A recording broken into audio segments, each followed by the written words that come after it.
The world around us is changing fast, and in particular, the threats we face and the behaviours of some states and non-state actors means that we are operating in a much more unstable, uncertain period.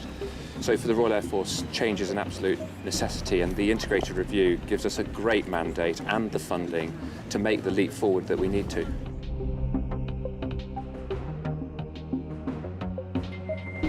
Most excited about on Typhoon at the moment is the game-changing capability that Radar 2 is going to afford.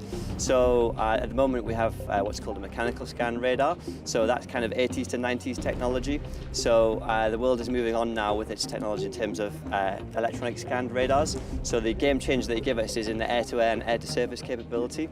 So in terms of air-to-surface capability, that will mean we can strike targets in all weathers using just our radar. In terms of air-to-air, it gives us high resilience against electronic attack, which our adversaries are developing, so in terms of jamming capability, and also reliability and cost. So the new radar that's going to go in, it doesn't have any mechanical moving parts, so it's a lot more reliable and a lot more powerful. So yeah, we're excited. 2025 is what we've been quoted for Radar 2 coming into service. Radar 2 itself on Typhoon will be fused into our Link 16 network, which all our NATO allies fly on. So that Link 16 network, the information that we can gather with our Radar 2 can then be disseminated to all of the people who are flying in that mission, all of the fighter platforms that are flying that mission, as well as other airborne assets as well.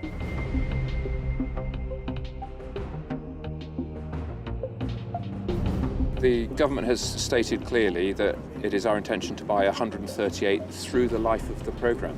So we're going to be flying F-35s and buying F-35s potentially for decades. It will be in service with HMS Queen Elizabeth and HMS Prince of Wales until at least the 2060s.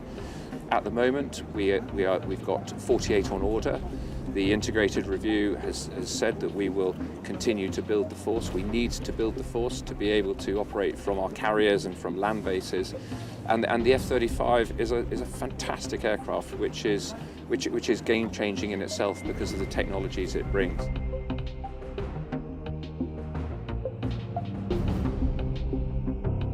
A strategic investment for the United Kingdom is the Future Combat Air System. So the aircraft and system of air flying platforms that will replace Typhoon in about 20 years' time. You know, that's 6.6 billion of research and development funds that have been ring-fenced. Well, the Tempest and the Future Combat Air System will be an essential part of that, and that is the future of the Royal Air Force.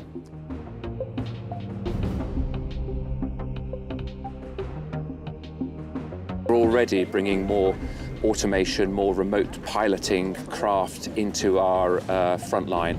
So we've got a swarming drone squadron. We've let a contract to develop our loyal wingman, so a robot flying an aircraft that flies in formation with Typhoon and Lightning this decade, and then in future on the wing of Tempest. So the force mix that we have become used to over the last 3 decades of human beings sat in cockpits, well, by the end of this decade, that will already have changed. And by 2040, I could envisage a Royal Air Force where 80% of the platforms that we fly don't have a human in them.